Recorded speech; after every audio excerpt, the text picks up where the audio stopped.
Dadi kan ku sewayah-wayah kathokmu suwe kentange metu sanggo tuku kathok. Iki lho ngomong sing genah iki.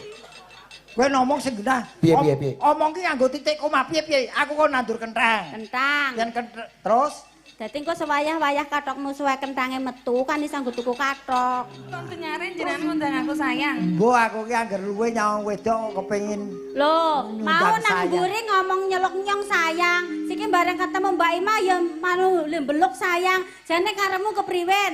Mau nang mburi lho ngomong sayang-sayang karo nyong. Bareng nang kene kok ketemu Ima, kok terus sayang-sayang karo Ima. Dadi wong lanang ki bakal jalamis. alhamdulillah nggih nambah nembe pisan iki kula syukuri. Nggih. Teng dukuh kacang mriki Koro. kok karo. Kok lha ya karo ki kacang. Wah, ora ngerti sejarah. Wah. Kene iki kelurahane iki lemah kepenak. Siti Mulya. Lah ya Siti iki lemah mulya iki kepenak. Oh iya ya. Kecamatan Pucak Harum. Wangi. Wah, ya wangi lah harum. Oh iya ya. Kabupaten Cilik. Pati. Lah ya Pati iki cilik. Pati Glepung nek kuwi. Lah iya iki lho lagi iki lho. Piye? Aku ngerti nonton wayang kok ana balkone barang. Mergo kondisi tanah yo ngene ning legokan ngene iki tadi. Nggih, wah niki jenenge warata ora ana sing ketutupan mergo sing mburi tempatnya lebih atas daripada yang di depan. Wah, kados ten stadion bal-balan. Nggih. Matur nuwun lho Mbah ngarepan. Ngaripan. Sapa? Mbah Ngaripan kok ngarepan. Oh, Mbah ngarepan ki mergo ngarep dhewe tumraping keluarga. Oh. Dadi apa-apane iki sing gawe abang ijune keluarga ki ya Mbah Ngaripan kuwi. Nah iya. Dadi iki ana kaya ngene iki ya mergo Mbah Ngaripan sing duwe gagasan. Nggih. Piyantune panjenengane Mbah Ngaripan wiwit rumiyin seneng nguri-uri seni tradisi. Nggih, wah. Anggap. Tenan lho, putra loro sing siji dadi kades, sing siji dadi DPR. Wah, nggih. Desane apik dalane. Dalane sing apa? Wis munggah mudhun roah. Aku pancen sengaja tak sambatke iki wong panjenengane lak ngasta ning DPRD. Tur yo ki ana panjenengane yang sing adine nggih ngasta kades. Aku percaya dengan saya ngucap ini tidak akan 1 tahun yang akan datang. Iki kok sebentar lagi dibangun dalan iki. Aspirasine Mas Karmijan lewat desa kene sembangun dalan desa. Nggih, wong aku ngerti kok wong mergone kene iki tenan lho Mas. Iki piyai-piyai sing migatekake bab budaya ya iki. Wiwit mau jenjem ora ribut, ora geger, ora omong dhewe kabeh mirsani kabeh. Mula iki yo yen cara-carane tembung Semarangane cucuk gelar tontonan wayang kulit kaya bengi iki mergo dinikmati. Mula kula ndongake sing dalu menika sebagai penonton, sebagai penikmat kula dongake taun ngarep sebagai penanggap wayang. Amin. Nek didongake sebagai penanggap berarti kan rezekine turah-turah ya, Rek. Nggih, nah ning nggih mbuh urung karuan dalange kowe. Ora apa-apa. Ora sing mayang ora aku ora masalah, sing penting nanggap wayang. Lah yen sing mayang ora kowe ora masalah, yen dagelane dudu aku kuwi sing masalah kok. Wah aku sing ndongake ora katut. Iya. Ya kowe tetep katut. Heeh, tetep katut nek isih urip, Neng. Wis tembungmu ora enak kuwi. Wis kowe mesti katut yen isih urip ki lho. Mbok wong ki aja sok anu ngene iki sing diarani kowe tambak tembung sak klimah ning disiki kersa Gusti sing karya jagat. Yen ngono pengen umurmu dawa, tak dongake. Muga-muga Mas Garem panjang umur. Sehat selalu, dawa umure nganti entek wong urip dhewean. Moh. Kok moh piye? Lah aku urip dhewe kowe kepengin ngombe kopi ning di warunge sing dodol semati. Ya ora ono. Aja ngrembug. Iki sadurunge masuk ke keperluan iki wong jare kene iki desa religi. Nggih. Saya hanya ingin mengupas dan mengingatkan ya kowe barang kuwi Mas. Aja sok ngrembug mati yen ora ngerti tegese mati. Mati kok ora ngerti tegese kabeh wong ya ngerti no. Mati ki apa? Pisah antara nyawa kalawan raga. Kuwi jawabane cah TK. Mati ki pisahin raga karo nyawa. Wis purna darmane urip ana ngarcapada, nyawa uncat saka raga bakal kakean ngomong ora tepat sasaran. Mati ki gampangane mati ki hurufe pira? Ana 4. M A T I. Iki ana tegese. Artine M manusia semua mengalaminya karena itu takdir. oh iya. Wong yen sing urip kudu percaya takdir. A akan tetapi datangnya tidak ada yang mengetahui. Bisa sewaktu-waktu, bisa masih jangka panjang. T lagi kudu sing mbok cateti. Apa T? Tidak harus sakit dulu dan tidak harus yang tua dulu. Nadyan kowe isih enom. Iki realita, iki real, iki kenyataan. Karena ini semua rahasia ilahi. Mula kowe isih urip, isih enom, mumpung isih urip, ayo dikendeli anggone ibadah. Nggih, Pak Haji Gareng. Nggih, ini mbak kaya omplong ngeten kaji niki. Saestu niki. Sik to. Ya pawaan ora kaya umplung-umplung iki ada paidone. Iki ora ada cet, Ada cet iki muk. Wah, kedesa banget muk. Oke, aku ki mau mengingatkan, ayo selagi kita masih hidup, mari kita beribadah sesuai dengan agama kita yang kita anut. Iya, nggih. Oh no, iki ngendi iki? Kene iki, aku kan bangsa menerjemahkan Siti Mulya. Siti Mulya. Si. Sinten to ingkang kagungan kersa dalu menika? Inggih menika Pak Ngaripan. Weh. Titi mangsa menika syukuran awit putranipun kekalih sampun sukses. Weh. Mula gelar wayang kulit dalange Ki Sigit Ari sapa? Yanto. Ayo Ari-ari iki sapa ngomong Ari-ari? Arianto. Ya ki yasa gawe tontonan ora tanggung-tanggung wayang kulit ya nganggo gareng saka Semarang. Iki ora tanggung-tanggung. Iso kowe nerjemahke. Lho, Lah nek Mbah Ngaripan, ayo sing nanggap. Apa arti singkatan dari Mbah Ngaripan? Ngaripan. Ngaki ngajari sing becik marang putra-putrane. Rina wengi ndongake anake supaya uripe bisa mulya. Panutaning para putra. Iso ae. Malah golek pangan ora iso. Iya. Jenenge sapa? Kene terjemahke. Sing dadi anggota DPR panjenengan Mas Haji Karmijan. Iya. Sapa jenenge? Mas Karmijan. Nuwun sewu le Pak Karmijan. Karakternya bagus, mula iso 2 periode. 3. 4. Wah iki karakternya bagus. Mikir marang kawula alit. Oh. Janjine selalu ditepati. Bisa ae. Elok. Mau yo janji karo aku yen arep nambahi, kira-kira ditepati apa ora iki? Kepethuk wae urung kok janji. Ingkang ngasta Kades Pak Agus. Iso apa ora? Jenenge asmane sapa? Pak Agus Sulistyo. Yen lumrahe Agus kuwi mesti kelahiran Agustus. Nggih Pak Agus nggih. Agustus. Oh iya. Sulistyo ki ngarani ganteng. Dadi Pak Agus Sulistyo ki piyayi sing lahir Agustus ganteng pasuryane. Oh iya. Iki kudu ngono mergo aku golek Tio ki apa ya ora ngerti. Oh ngono ya. Ora ngono kok wong. Iki akeh sing padha ndukung dadi kades. Nggih, Gus. Gusti ngijabahi mula nganti 2 periode tambah 2 tahun. Weh, iya. Sugih sanak seguih sedulur mula dadi kades. lisane iso ditepati. Oh. Iya. Lisan ki pangucap. Iya. Tio. Nah iki lho tio iki lho. Tio kuwi saka tembung setya tuhu marang kawula ing kene.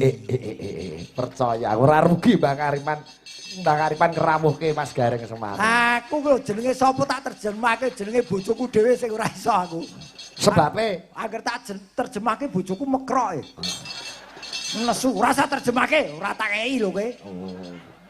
Maning wong jenenge apa-apano yang bojo ya tetep tak tresnani. Bagune ndongake supados keluarga ageng Bang Aripan tansah sehat selalu nggih Mas Gareng nggih. Nggih, ingkang bakon sehat tinebuna ing sial dangkal. Tansah pikantuk rezeki ingkang berkah barokah. Amin. Oh niki dongane wong-wong terani ayah kaya kula niki mesti mandi. Kok terani ayah apa ning omah kowe terani ayah karo bojomu? Ora, aku ning kene iki terani ayah liyane bagus-bagus aku diorek-orek kene iki. Ora iso pamer bagus to iki. Kowe iki apa bagus? Kita malah bagus ngene tinimbang asline. Lho kowe ora ngerti kok kowe iki. Kowe iki kok aku mulih saka kene tekan omah delok bojoku. Halah bojoku sing bagus deh. Mergo ya tak kei dhuwit kuwi. Mulih ra nggo dhuwit ya pacul sirahe.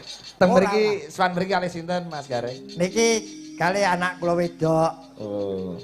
Mbak Eka. Nggih, nek suwe ra tau kepethuk niki. Nggih. Awake tambah mempur. Wah, sakniki kaya limbuk sakniki. Nggih, umbuh. Aku sajake banyune kok cocok. Lha iki lho, kene iki nggone anu ya, petani brambang ya. Brambang wonten tebu, wonten kumplit mriki. Golek Ing atase kene iki nggone petani brambang, iki mau sedina rung kepethuk brambang blas aku. lagi ditandur kok. Oh. Urung panen kok. Ora kok ora ana sing ngekeki. Bang Aripan urung panen lagi ditandur. Oh, aku tujune aku ning kene duwe anak. Sapa? Ha iki Semaran iki. Semaran iki lah anakku. Mau ngerti bapake rawuh kei brambang. Dadi sesuk ya mung mangan brambang goreng tok kuwi. Iya. Mbak Eka aturi mriki Mas. Kene nduk sayang.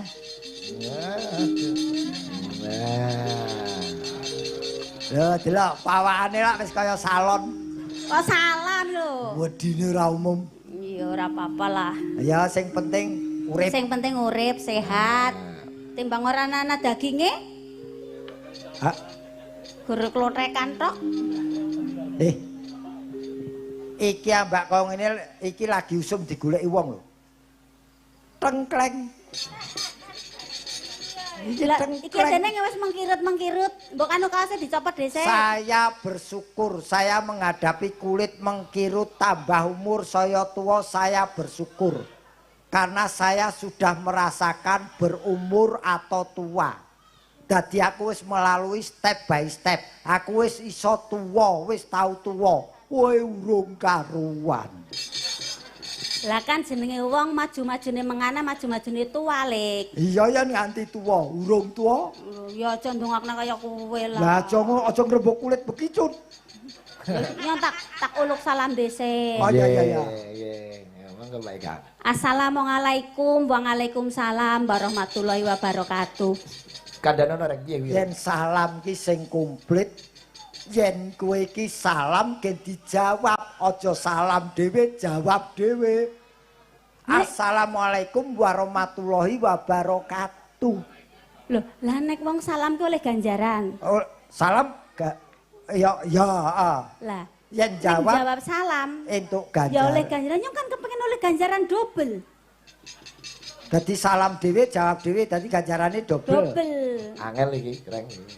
Anu bocah ki angger sentet yo ngene iki. Wong kuwi ora terus ora entuk dirangkep salam dhewe jawab dhewe. Kok golek ganjaran double. Digandengna ora oleh. Gandengke iki truk apa piye? Maksudnya kuwi salame. Ora entuk dhewe-dhewe. Oh, dewek-dewek. Heeh. Mergo salam iki sunah, jawab salam hukume wajib. Wajib. Assalamualaikum warahmatullahi wabarakatuh. Waalaikumsalam warahmatullahi wabarakatuh. Mau nyong wis oleh ganjaran. Heeh. Berarti yang sing jawab maning. Waalaikumsalam warahmatullahi wabarakatuh. Wes. Lah jarene kon misah. Kepriwe sih jane karo Perika? Misah ki omongmu ki salam tok, aja mbok jawab dhewe.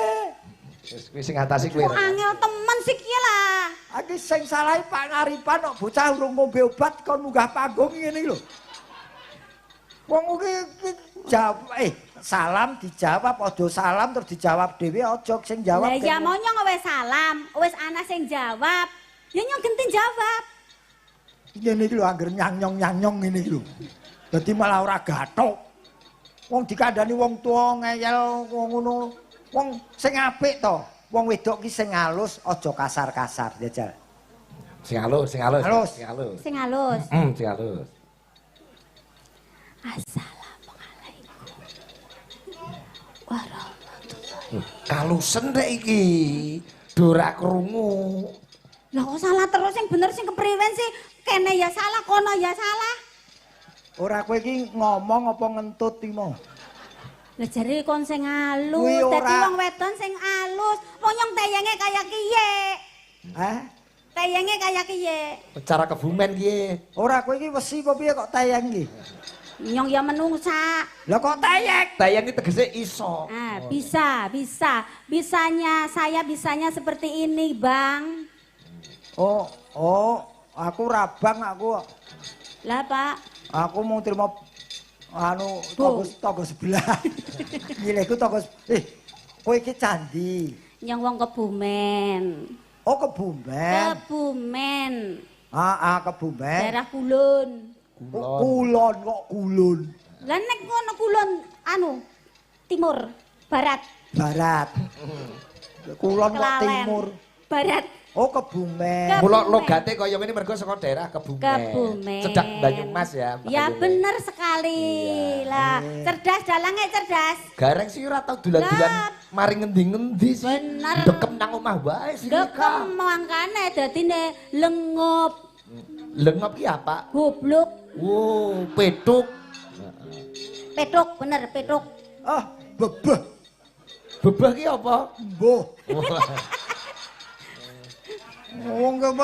Wong jenenge ciri khase wong dhewe-dhewe nek aku ora medheng ki diajari. Oh, ya ngene. Oh, aku ki terus terang seje nggon iki seje lagak lagu. Semarang karo Pati we beda. Beda. Lah aku ki bareng cethone aku nggih pangestunipun kula niku duwe besan niku wong Pati. Nggih, bisane Mas Gareng niku Besane tambah Pati. Romo, tambah Romo. Sinom Widodo mriku. Oh. Wantu kula cah Pati. Angger omong karo aku malah bingung e. Lah bingunge. Gagego. Kage kok. Nggih ah. Iki bocah iki apa to ki aku? Ya cara Pati kaya ngono, karepem dhewe. Oh, iki cara Pati. Cara Pati. Lah, ya muga-muga saya suwe saya rumaket saya beradaptasi iso nampa. Ya kan berkolaborasi jenenge nang Indonesia kowe kan desa mawacara negara mawatata. Betul. Lah dewek-dewek justru kowe sing bisa mempersatukan persatuan NKRI ya kayak kowe berbagai macam suku, bahasa, bangsa kan kayak kowe mbok. Sing kuwe iki sapa? Kaya iku lho maksudnya kaya Nah, iku. seperti itu. Angel ora. Lho itu ngono kok kuwe. Aja gagas. Gareng kan ndongake Mbah Ngaripan lan Mas Jan lan Pak Agus ki. Kok ngono, Kakek? Ayo Ditimbali Mbah dongano Ngaripan. cara Kebumen, kok do ora mudeng. Ya ndongake cara kebumen gitu. Mbah Ngaripan, Mbah Ngaripan. Nggih, dumateng Mbah Ngaripan kalian Bapak Haji Kartijan. Bapak Haji Kartijan. Pak Agus Sulistyo. Pak Agus Sulistyo, muga-muga panjang umur. Amin. Tansah dipun lindungi dening Gusti. Rezekine tambah kathah. Semua usaha-usahanya lancar. Amin. Amin. Kayak kowe nek ndongakna mbok Le Gareng. Kowe apa mandi kowe mbok ndongake awakmu dhewe. Lah nang apa sih? Dongamu apa mandi wong kowe nganti saiki utangmu ya urung lunas lho. Lho jenenge utang kuwi iki nggo penyemangat. Tapi lebih baik mendoakan orang. Betul. Barangkali nanti doa itu akan kembali ke kamu lagi. Wah jan deneng dengaran meletik rika. Meletik apane? Polone. Oh, meletik. Neng nyong gregeten karo Le Gareng mau jaman mlebu mengene. Sebabe. Gremengan terus meneh. Kok gremeng sebabe apa, Mbak? dalane kuwi mau lho. Kan ngene. Anu Kak, ki dalane dening pada karo nggonamu ya. Ngapa silik wis dalane ciut cukete jembrung ki wetengene. Sik. Hah? Pas mlaku bareng karo Gareng. Iya mau pas. Gareng muni piye, Kak? Kak dening ki dalane meh pada karo nggonamu. Iki kok meh padha karo dalanmu. Iya, terus nggo mlebu nggonane nyong. Mlebu nggonmu piye dalane? Dalane ki wis sempit. Heeh. Grunjal-grunjal. Sukete jembrung ki wetengene. Ora wingi bar dibabati yo. Wingi sukete bar dibabati. Kowe terus kukur-kukur ngapa kowe kukur-kukur? Aku anggar krungu jembrung ngono gatel kabeh aku. Wong kok jenengane. Ki lele gareng. Apa? Piyayi mriki iki akeh-akeh pada nandur brambang. Heeh. Kuwi ki nggo masak ning ngaring pawon ki nggo mbumboni masakan-masakan enak. Ning nek rika arep nang kene iki nandur kenthang bae ora apa-apa. Lho kok iso? Dadi kan ku wayah-wayah kathokmu suwe kenthange metu iso nggo tuku kathok. Iki lho ngomong sing genah iki. Kowe ngomong sing genah. Piye? Omong ki nganggo titik koma piye? Aku kok nandur kenthang. Kenthang. Yen terus Dadi engko sewayah-wayah kathokmu suwe kenthange metu kan iso nggo tuku kathok. terus hubungane apa? Kenthangku metu ngenteni kathoke suwek iki. Lah kan sewayah-wayah nek kathoke suwek. Ngene lho. Omong ki nganggo titik koma. Ngene. Kowe nandura kenthang. Sewaktu-waktu Kathokmu suwek. Koma. Kenthangmu metu. Kose. Ngenteni kathoke suwek kenthange lagi ditokke. Maksudnya metu ki panen kenthang. Ah, panen kenthang. Lah ngono kok ditokke. Lah kan metu kenthange, lah nek ora metu kenthange Aku kepriwe? ki suwek ora suwek kenthange metu terus. Wong mergo nggonku ki subur. Ngono lho. Jembrung. Iya. Mbak, ben nembang. Nggih. Kowe kudu ngetokke ciri khasmu. Kulunan ya. Ya. Oh, cara kulunan Banyumasan Nggih. Medisit. Nah, iki mau ya ning layang ana sesideman kali saking Mas Dono Jakenan. Nggih. Nggih. Banyumas lagune apa ki, Mbak? Blendrong. Oh, blendrong. Blendrong Banyumasan. Oh, blendrong Banyumasan. Dibawani sikik. Di nganggo bawa. Iya. Muga-muga kanca-kanca pembalung bisa ya. Teyeng lah wong wis tau. Oh iya ta. Ini arang-arang nganggo. Niki ana Mas Dada. Ora sing nabuhi tayang apa ora iki? Teyeng lah wong nyong percaya karo kanca-kanca cakeran ing rat itu luar biasa. Nom-nom kabeh, bening-bening kabeh. Matamu ki ngopo iki tuwek iki lho. Lho iki sesepuh. Lah omong aja kabeh, ya ana sing tuwa barang, tanpa ana sing tuwa ora jalan. Blendrong Banyumasan nggih. Nggih. Nak 6 apa nyangka Mbak Eka? Manut. Oh. Apa? Nyangak. Ning nong ya. Wah kaya. Piye ninyong ikin cilik. Tegeske reng, artine reng. Ora mudeng. Biyen aku isih cilik. Biyen aku isih cilik. Diopeni piyung rama.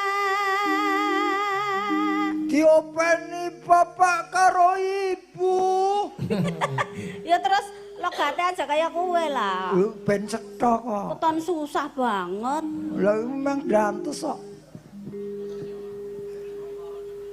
Diopeni piyung rama.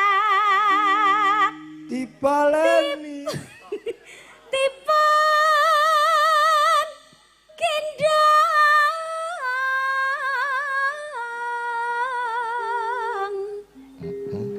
Digendong. Kewer. Keser. Kewer. Keser. Kewer ki apa? Digendongi sikile kewer. Sikile kewer ngono lho, Le. Kepleh. Iya. Ngono. Rina wengi dipun kudang, Siang malam dikudang. digendong lan disayang. Oh. Digendong lan disayang. Rina wengi tulung-tulung. Siang malam selalu minta pertolongan. Terus ngapa? Bengi-bengi minta pertolongan ngapa? Embuh, Tolong-tolong nangis bae tegese. jika apa? Sampur. Oh, joget toh. Joget karo nembang. Oke. Boten mangke. Kanca-kanca. Tak titen. sini. Senengane ngono. Mbak Ida tumut joget. Oh. iya. Lempar sapu. Ayo, Mbak. Ada. Ya tak sini sampur kene. Ya. Ida Pari. iki ra nggo sampur kura seneng. Oh. Mbak Ida ya saka Wanasaba ya, saka Kulin. Iki kan bekayu nenyong. Oh, Mbak Kayune. Oh iya ya. Ida senengane sampurku gombyoke soalnya antep. Terus yang nembang siapa ki? Monggo. Oh Bu Irma. Oh iya. Parikane beblendrongan. Oke, coba kayak tak roe blendrong Banyumasan iki Mas.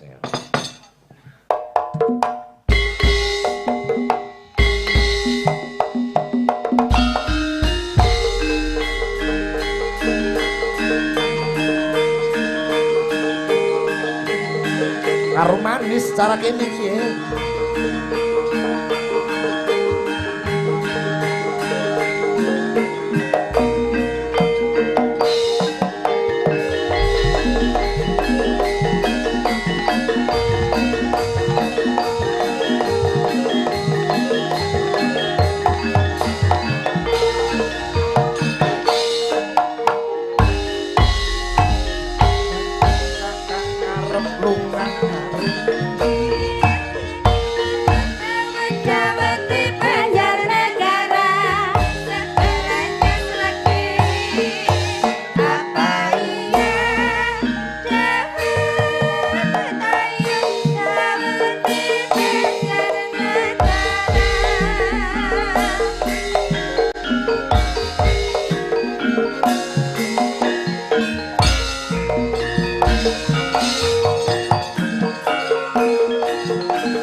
Oke.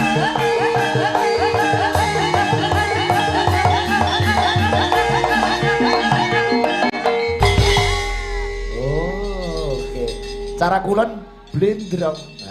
Oh iya, Blendrong, Mas. cara-cara padi arum manis. Arum iya. Arum manis. Iya, ditembangi bujun arum manis yo pas. Pas mungkin kendangane sing beda. Kendangane sing beda. Kowe ya sok kalau mosok nek bujun arum manis. Engko nek sing nyendeni Mbak Ima kae terus ada suatu permainan unik sekali. Ngono kae. Ning Banyumasan kan nganu kakang-kakang pada plesir menyangendi tuku dawet-dawet teh Banjarnegara seger anyes legi apa iya dawet ayo dawet teh Banjarnegara ya mlebu Kar paling penak numpak dokar sing nunggang penganten anyar. Ngono kaya kiye ya. iya dadi apa-apa dileboni kepenak jebule Kowe ya ya jebule Banyumasan dileboni kepenak. dileboni kepenak lho dileboni apa-apa gelem Oh biyen tak leboni keplak bojone kok aku. Lagu reng lagu. Lah ya omahe dikunci tak leboni aku dikira maling dikeplak ya aku. Iki cara Banyumas tayub. Tayub, Iya. lengger. Dadi nek lengger niku biyen niku asline niku penarine lanang. Oh ngaten. Oh lanang. Lanang. Dikira leng ning jebule jengger ngono kuwi. Oh iya. Oh dadi lengger iki saka tembung dikira leng jebule jebulane jengger. jengger. Mula disebut Lengger. Oh, lagi paham aku. Zaman penjajahan. Oh iya, mulane adik nyong Rian kan pinter nek kon lengger kayaknya. Rianto, Mas Ya. Rianto. Ya, Nggih, Wong. nggih. Lah menika ingkang hamengkugati kula wau nggih ngersake sesideman kalih pujaning sih. Oh, oke. Sesideman ugi saking Mas Dono Jakenan. Oh nggih. Oh ngaten. Menika nggih disimak saking Rumbut Malang, Rembang. Alhamdulillah Pak Haji Purwoko nembe kondur jam 4 mau saking Tanah Suci niki langsung memantau Sige Channel nggih. Oh, Mbah nuwun Pak Haji. Sampun kondur nggih. Nggih, nggih. Oh nggih. Wong haji plus apa ya Nggih itu? mugi dados haji mabrur. Amin. Nggih, Mbah nuwun Mbah Haji Purwoko. Nggih. Coba sesideman Mbak Eka ben dikancani karo Sinden Cakraning Ngret. Aku mau krungu-krungu ki panjenengane Pak Agus, Pak Karmijan yo arep nyanyi jare. Tenane lho. Heeh. Aku mau krungu-krungu. Oh, ngono. Mau sing dawuh ya Pak Ngaripan. Oh, ngono. Ben sak lagu sik bar iki Pak Agus karo Mbak Ngaripan syukur mengi ngersaki gending napa. Kene Mbak Nggih. Mbak Ima karo Mbak Eka Suranti. Oh. Ayo Mbak Ayu nek. Kaya Kakang Adi lho Cai. Kakang kawah Adi hari-hari. ta. Nggih. Kene sayang. Waduh. Kon tenyare jenengan ngundang aku sayang. Mbok aku ki angger luwe nyawang wedok kepengin Loh, mau Ngundang nang sayang. mburi ngomong nyeluk nyong sayang. Siki bareng ketemu Mbak Ima ya manu lembeluk sayang. Jane karemu kepriwen? Mau nang mburi lho ngomong sayang-sayang karo nyong. Bareng nang kene kok ketemu Ima, kok terus sayang-sayang karo Ima. Dadi wong lanang ki bakal jalamis. Oh. Omongane ki sing kudu nang Oh tak bales ke. Ngapa arep bales? Kowe wani bales aku. Oh tak Kowe wani bales aku. Oh. Wani bales aku. oh tak bales. Wani bales apa piye? Bales rek. Bales nek wani Ayo. bales. Oh tak bales kowe.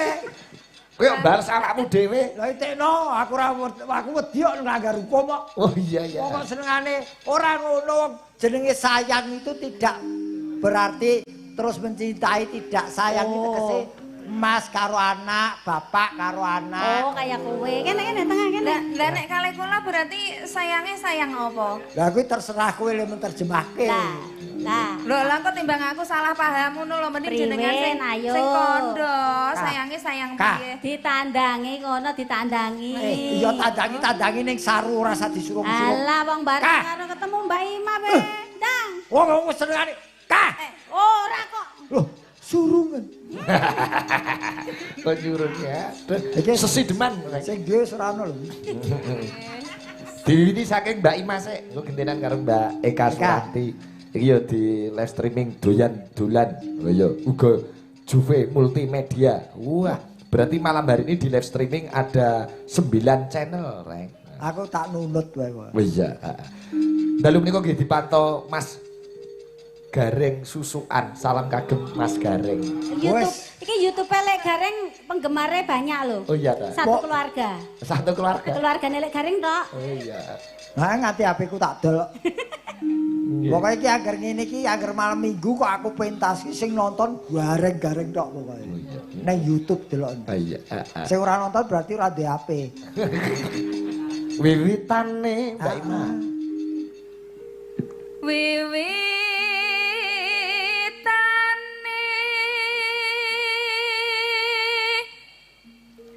anderek sang beki. Saking Mas Suhar rombongan saking Tretek. Wah, nggih. Iki nyuwun sambung panci dalu kalih sesideman. Nggih matur nuwun Mas Suhar. Kanca-kanca Cakraningrat fans lebih nyimak saking Yogyakarta, Oh, Pak Budi Kuntoro CS. Lanjut Pak Sis Jeruk nggih. Sesepuh CFC Rembang nggih. Oper Mbak Eka. Priya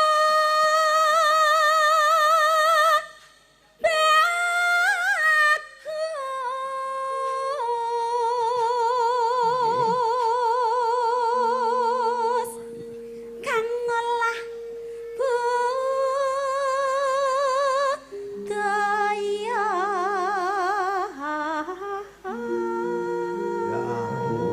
Bocah saiki lho ayu-ayune kaya ngene aku biyen kok ya kesusu lahir ngopo.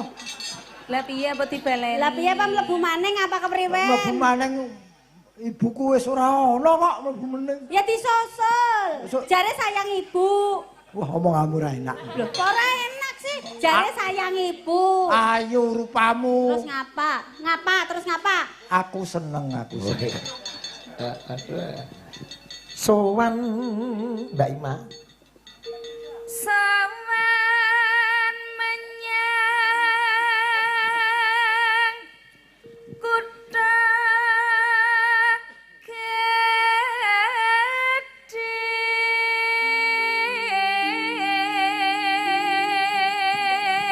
Saking kula Pak Yitno Putuk Rejo Ceret Nganjuk nika live streaming. Nggih. Sampai ketemu tanggal 18 Juli di Nganjuk. Yen longgar Mas Gareng dijak ke nonton. Patos iki ora padha ae iki. Pak Yitno. Tak terima nganggur. Nggih Pak Yitno. Tak kira kon katut tanggapan nonton tok nonton kok ngumas streaming. Mbak Eka Suranti. Bendera terus kayung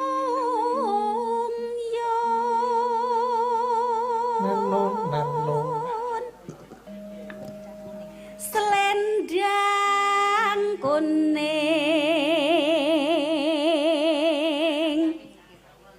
kang saking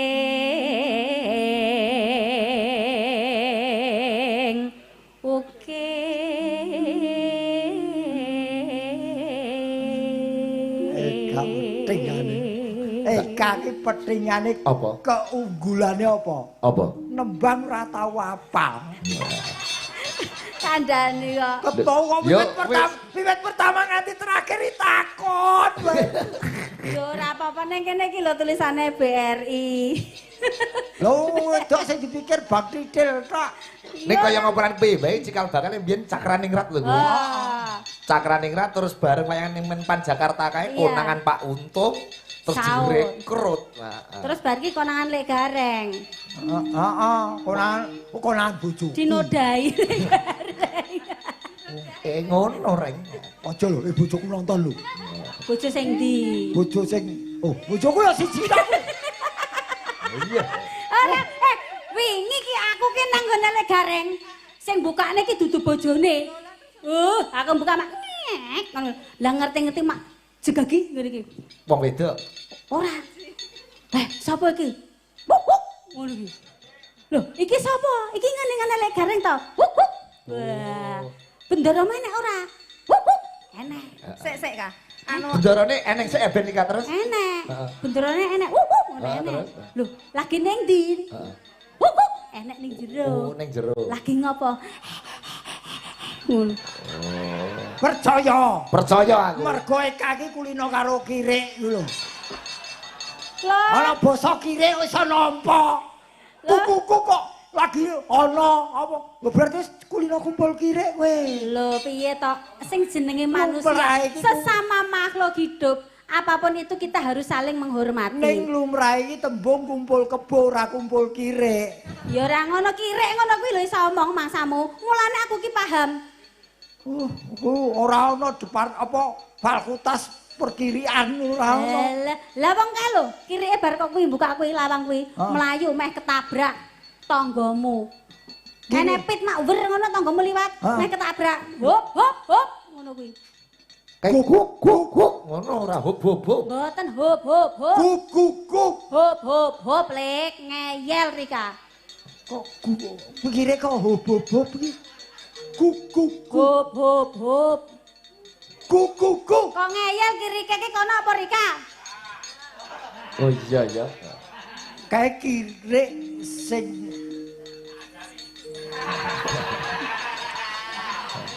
sesama kirek disalah kendali. Ngawur kuwi dudu kirek, budak. Wes aku perkara kirek ra nyambung aku. Mbak Ima ya Mbak Ima. Swara kurang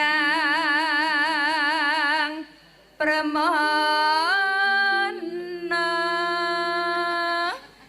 ning wasesa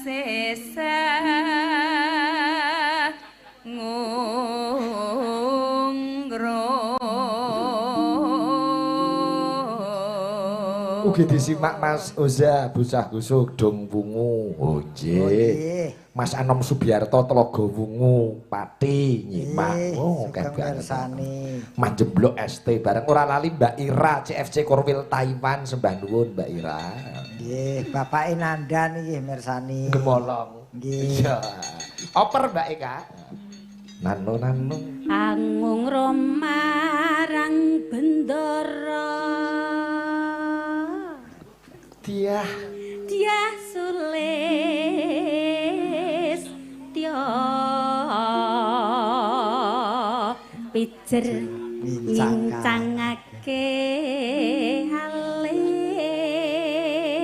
digarap tayub cara kene iya Mbak kene iki nggon tayub jualala Gudange wae angger pesindene jaman biyen angger Mbak Pursilah Kombedingen kuwi wah. Tak kira Mbak Yuyun tuh. Nek kene Mbak Pursilah Bedingen ngono ki wah wis. Ya terus no sesideman.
Iki tayub ciri khas Pati kaya ngene iki, Reng. Niki Pati nggih. Pati nggih. Berarti ciri khas Pati dhewe Purwodadi dhewe, Dhewe. Tuban dhewe, Jonegoro Bluro dhewe. Jonegoro Bluro. Wah, iki inilah keunggulan kesenian atau budaya Indonesia. Ini ya ini masing-masing tempat punya ciri khas. Dan keuntungannya Cakaran Ningrat ya nyerambah Pati, Tuban, Jonegoro, Grobogan. Entuk-entukane nggih. Entuk-entukane ngene iki. Nggih, wong Nggih. Nggih.